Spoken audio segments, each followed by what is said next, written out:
வணக்கம் மக்களே, இன்றைக்கி நம்ம பார்க்க போகிற படம் இப்போது அமேசான் பிரைமில் ஸ்ட்ரீம் ஆகிக்கிட்டு இருக்க கங்குவா திரைப்படத்தை பற்றி தான் நம்ம இன்றைக்கி பார்க்க போகிறோம். உண்மையிலே படத்தை பார்த்தா படம் ரொம்ப நல்லா இருக்குங்க. மொத்தம் 4 லாங்குவேஜில் இருக்குங்க. தமிழ், மலையாளம், கன்னடம் மற்றும் ஹிந்தி, இந்த 4 லாங்குவேஜில் இருக்குது. படத்தோட ஸ்டோரி என்ன அப்படின்னு பார்த்தோம்னா, இந்த படத்தில் கதை எங்கேருந்து ஆரம்பிக்குதுன்னு பார்த்தீங்கன்னா 2024 அதாவது ப்ரெசண்ட்டில் நடக்கிறதுலேருந்து ஆரம்பிக்குது.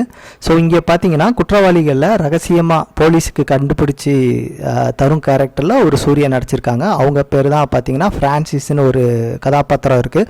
ஸோ அதே நேரத்தில் பார்த்தீங்கன்னா இந்தியன் பார்டரில் பார்த்தீங்கன்னா மூளை வளர்ச்சியை கொஞ்சம் அதிகமாக படுத்துறதுக்காண்டி சில ரகசிய பரிசோதனைலாம் நடக்கக்கூடிய ஒரு இடம் இருக்குது. ஸோ அங்கேருந்து ஒரு பையன் ஜெட்டா அப்படின்னு சொல்லி ஒரு பையன் எஸ்கேப் ஆகி வெளியே வந்துடுறான். ஸோ அவனை பிடிக்க ஒரு கும்பல் துரத்துது.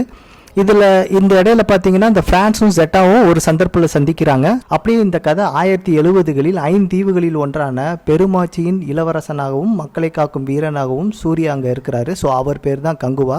ஸோ அங்கே ஆல்ரெடி பார்த்தீங்கன்னா ஒரு 25,000 பேர் கொண்ட படை வீரர்கள் இருக்காங்க, அதாவது ரோமானிய படை வீரர்கள் இருக்காங்க. ஸோ அவங்க வந்து பெருமாச்சி மீது போர் தொடுக்கலான்னு சொல்லி அவங்க பிளான் பண்ணுறாங்க. ஸோ அவங்களுக்கு ஹெல்ப்பாக பார்த்தீங்கன்னா கொடுவன்கிற ஒரு கேரக்டர் இருக்குது, அதான் நம்ம நடராஜன் அவர் இருக்கிறாரு. ஸோ அவர் இறந்ததுக்கு அப்புறம் அவரோட பையனை பாதுகாக்கும் பொறுப்பை சூர்யா ஏற்கிறாரு. இதற்கு இடையில பார்த்தீங்கன்னா பெருமாச்சி மீது பயங்கர கான்ல இருக்கிற அரசன் பார்த்தீங்கன்னா அரத்தி தீவன் அரசன் உதிரன் சொல்லி ஒரு அரசன் இருக்காரு. அவர் தான் பார்த்தீங்கன்னா பாபி தியோல்.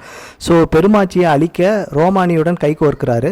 பெருமாச்சிக்கும் அரத்திக்குமான போரில் ஜெயிச்சது யாரு, கங்குவாவுக்கு என்ன ஆச்சு, இதற்கும் நிகழ்காலில் இருக்கிற ஃப்ரான்சிஸ் ஜெட்டாவுக்கும் என்ன தொடர்பு, இந்த கேள்விகளுக்கெல்லாம் உள்ள மீதி கதை தாங்க இந்த படம். இதில் பார்த்தீங்கன்னா ஏகப்பட்ட ஆக்டர்ஸை வச்சு ஒரு சென்டிமெண்ட் ஆக்ஷன் கலந்த ஒரு படத்தை கொடுத்துருக்காரு. ஸோ இதில் பார்த்தீங்கன்னா ஒரு பீரியாட்டிக் கதையை அவர் செலக்ட் பண்ணியிருக்காருன்னு கூட நம்ம சொல்லிக்கலாம். ஸோ இதில் 2024 ப்ளஸ் நம்ம 1070 2 காலகட்டங்கள் நடக்கும் கதையை இணைச்சு ஒரு நான் லீனியர் வகையில் ஒரு ஸ்க்ரீன் பிளே அவர் அமைச்சிருக்கிறாரு. இதில் என்னன்னா 1000 ஆண்டுகளுக்கு முன்னாடி நடந்த நம்ம தமிழ் தொல்குடி சமூகங்களை பற்றி அவங்களோட வாழ்க்கை முறையை பிரதிபலிக்கமாக ஒரு அட்டம்ப்ட் அவர் பண்ணியிருக்காருன்னே நம்ம சொல்லலாம். ஸோ அதுக்கு அவரை பாராட்டலாம். அதில் வர்ற விஷுவலைசேஷன் பார்த்தீங்கன்னா ரொம்ப பயங்கரமாக இருக்குங்க. குறிப்பாக இந்த படத்தில் பார்த்தீங்கன்னா அவங்க ஏகப்பட்ட எஃபர்ட்ஸ் போட்டது நல்லாவே தெரியுதுங்க. ஸோ அதில் நம்ம குறிப்பாக பார்த்தீங்கன்னா ஒவ்வொரு தீவுக்குள்ள இந்த சவுண்ட்ஸாக இருக்கட்டும், அப்புறம் போர்க்காட்சியில் வர்ற சண்டையாக இருக்கட்டும், ஸோ அப்புறம் அவங்க யூஸ் பண்ணிக்கிற இந்த மண்டை ஓடு, தோரணம், யானை தந்த தூண், சட்டப்பாறை, ஸோ இந்த ஆராய்ச்சி கூட செட்டப், இது எல்லாமே பார்த்தீங்கன்னா பயங்கரமாக இருக்குங்க. ஸோ அதெல்லாம் நம்ம 3Dயில் பார்த்துருந்தோம்னா இன்னும் கொஞ்சம் அழகாக இருந்திருக்கும். ஸோ அதுக்கெல்லாம் அவங்க அவ்வளோ எஃபோர்ட் போட்டிருக்க நல்லாவே தெரியுதுங்க. அதே மாதிரி இந்த படத்துல இந்த டபுள் கேரக்டர்ல நடிச்ச அந்த சேஷோனுங்கிற அந்த குட்டி பையன், அந்த பையன் அழகா நடிச்சிருக்கான்.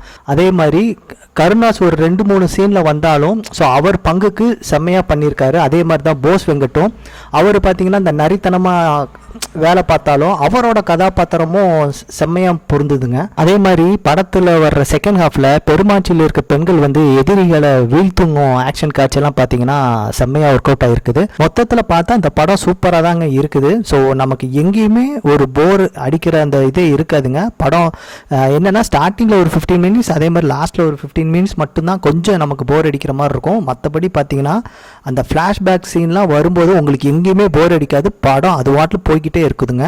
லாஸ்ட்டாக என்ன சொல்லணும்னா, சினிமாங்கிறது பார்த்தீங்கன்னா அது வந்து ஒரு ரியல் கிடையாது, ரீலு தான். ஸோ சினிமாவை வந்து சினிமாவை தான் பார்க்கணும். ஸோ சினிமா என்றாலே ஒரு கற்பனை கதை தான். ஸோ அதில் நம்ம நிறையா வந்து இந்த லாஜிக் மிஸ் ஆகுது, அந்த லாஜிக் மிஸ் ஆகுது அப்படின்னு சொல்லி நிறையா நெகட்டிவ் ஃபீட்பேக்ஸ் சொல்கிறதுல எந்த பிரயோஜனமும் இல்லைங்க. படம் நல்லா இருக்குங்க. ஸோ நீங்கள் படத்தை பார்த்துட்டு உங்களோட கமெண்ட்ஸை என்னோட கமெண்ட் செக்ஷனில் சொல்லுங்கள். நீங்கள் நம்ம சேனலுக்கு முதல் தடவை வாரீங்கன்னா மறக்காமல் இந்த வீடியோவுக்கு லைக் பண்ணுங்கள், சப்ஸ்கிரைப் பண்ணிவிட்டு பக்கத்தில் இருக்கிற பெல் ஐக்கானை கிளிக் பண்ணுங்கள். அப்போ தான் நான் போடுற வீடியோ உங்களை வந்து ரீச் ஆகுங்க. நன்றி, வணக்கம்.